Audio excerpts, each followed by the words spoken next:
महाराष्ट्र के 5 शहरों में हिंसा, आगजनी और तोड़फोड़ के बाद आज भी जबरदस्त टेंशन है। हालांकि आज सुबह से शांति है। शुक्रवार को नमाज के बाद नांदेड़, नासिक, मालेगांव, अमरावती और वाशिम में दंगाइयों ने पुलिस पर पथराव और दुकानों, गाड़ियों में तोड़फोड़ की थी। पुलिस ने नांदेड़ में हिंसा और तोड़फोड़ के 5 आरोपियों को गिरफ्तार किया। नांदेड़ में पुलिस ने 50 से ज्यादा लोगों के खिलाफ एफआईआर दर्ज की है। वाशिम में पुलिस ने 20 से 25 लोगों पर केस दर्ज किया है। सीसीटीवी फुटेज के आधार पर लोगों की पहचान की जा रही। महाराष्ट्र में बवाल त्रिपुरा में हुई हिंसा के विरोध में हुआ। अब बीजेपी ने शुक्रवार को हिंसा के विरोध में अमरावती बंद बुलाया है, तो रजा अकेडमी की तरफ से दक्षिण मुंबई बंद की अपील की गई है। महाराष्ट्र में इस वक्त क्या हालात हैं, ये अब आपको दिखाएंगे।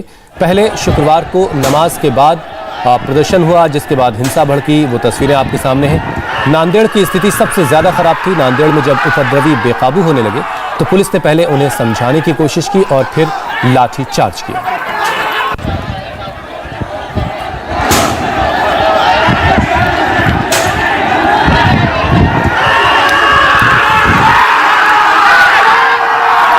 पहले नांदेड़ में हजारों लोगों का शांतिपूर्ण प्रदर्शन चल रहा था, फिर हंगामा होने लगा, फिर माइक पर भड़काऊ भाषण दिया गया और उसके बाद जिसको जो मिला सबने तोड़फोड़ शुरू कर दी।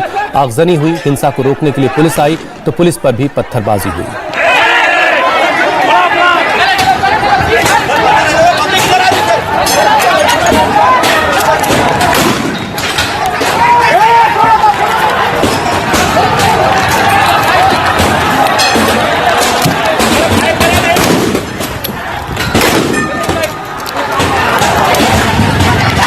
जिस वक्त नांदेड़ में हिंसा हो रही थी उसी वक्त मालेगांव में भी हंगामा हुआ। त्रिपुरा हिंसा को लेकर कल मालेगांव में मुस्लिम कम्युनिटी ने अब्दुल हमीद चौक पर प्रदर्शन और रैली का ऐलान किया था, लेकिन इस रैली के बीच कुछ लोगों ने एक अस्पताल के बाहर अचानक पथराव शुरू कर दिया। रैली में शामिल कुछ लोग हिंसा कर रहे थे, कुछ लोग इसे रोकने की कोशिश कर रहे थे। नतीजा ये हुआ कि रैली में शामिल लोग आपस में ही भिड़ गए।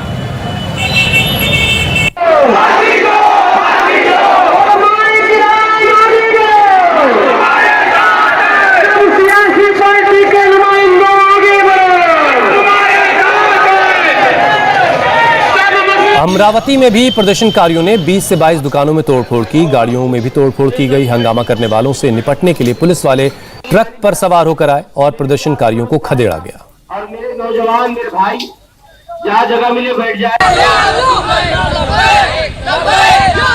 ये तस्वीरें अमरावती की देख रहे हैं आप। कल कई शहरों में महाराष्ट्र के प्रदर्शन हुआ और प्रदर्शन देखते देखते हिंसक हो गया।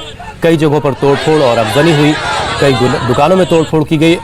वाशिम में भी रैली और प्रदर्शन हुआ 4 घंटे तक। उसके बाद हंगामा होता रहा। इस दुकानदार को इस बात का एहसास हो गया था कि बवाल होने वाला है और दुकानदार ने शटर नीचे गिरा दिया, लेकिन प्रदर्शन में शामिल लोगों की नजर पड़ गई। उसके बाद तो उपद्रवियों ने आतंक मचा दिया। दुकान को खोलने की पूरी कोशिश हुई, लेकिन दुकान के मालिक ने शटर को नीचे गिरा दिया था। लाठी डंडे सबसे हमले किए गए, लेकिन उपद्रवी लूटपाट नहीं कर सके। प्रदर्शन का ऐलान रजा अकेडमी की तरफ से किया गया था। हिंसा के बाद भी रजा अकेडमी का दावा है कि प्रदर्शन शांतिपूर्ण था। त्रिपुरा में जो मुसलमानों के साथ जुल्म सितम हुआ और हुजूर की तौहीन हुई, उस सिलसिले में बंबई और बंबई के अलावा महाराष्ट्र और हिंदुस्तान के कई इलाकों में एहतजाज हुआ। एहतजाजन लोगों ने अपनी दुकानों को बंद रखा, अपने कारोबार को बंद रखा। इन लोगों ने हुजूर की मोहब्बत में अपने कारोबार को बंद रखा। और यहाँ पर बंबई में माशाअल्लाह भिंडी बाजार, कराफड़ मार्केट, जेजे हॉस्पिटल का इलाका, मोहम्मद अली रोड, नल बाजार, वडाला, कुरला, बांद्रा, माहिम, चैम्बूर, घाटकोपर, जोगेश्वरी, मेरा रोड, भिवंडी, मुमरा, कल्याण वगैरह जो है, यहाँ पर भी बहुत ही पुरअमन तरीके से बंद रहा माशाअल्लाह।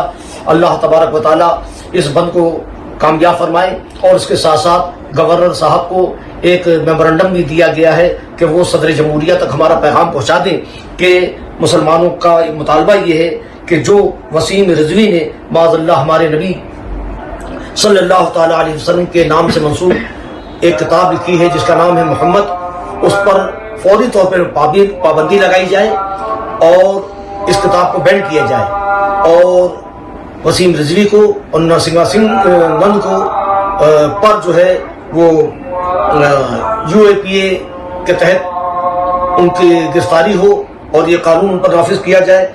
इसके अलावा त्रिपुरा गवर्नमेंट को बर्खास्त किया जाए।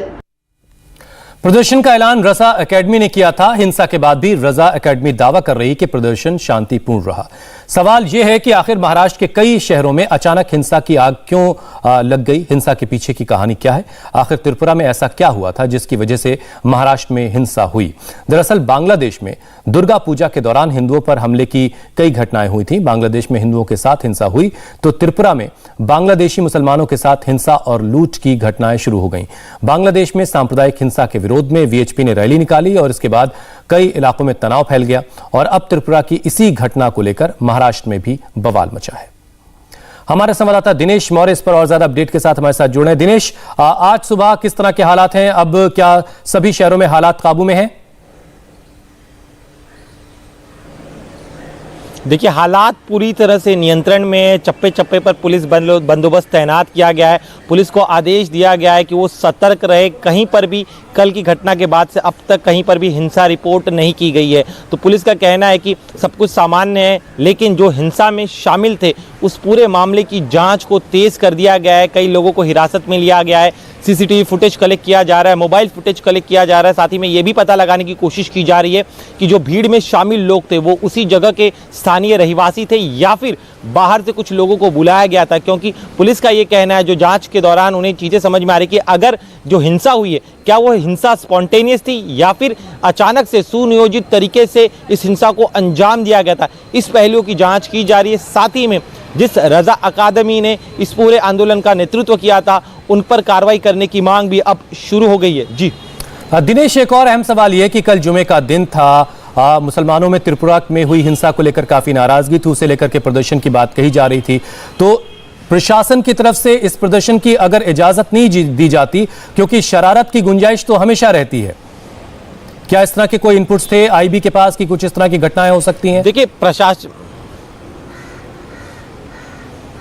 देखिए, ऐसी कोई जानकारी जो आधिकारिक तौर पर अब तक ना महाराष्ट्र सरकार की तरफ से ना ही महाराष्ट्र पुलिस की तरफ से जानकारी शेयर की गई कि क्या उनके पास इस तरह का कोई खुफिया इनपुट था या नहीं था। जिन लोगों ने परमिशन मांगी थी उन्होंने वादा किया था कि ये जो प्रदर्शन होगा वो शांतिपूर्वक होगा। महाराष्ट्र के कई इलाकों में जो प्रदर्शन हुए शांतिपूर्ण तरीके से हुए, लेकिन जो 4 बड़े शहर हैं जहाँ पर ये हिंसा के मामले सामने आए वहां पर किस तरह के तत्व आए थे? क्या वो तत्व, जिस तरह के हम जांच एजेंसी के जांच अधिकारियों का कहना है कि वो लोग जो उस भीड़ में शामिल थे, जो हिंसा को अंजाम दे रहे थे, वो उसी जगह पर रहने वाले लोग थे या फिर बाहर से इन लोगों को बुलाया गया था?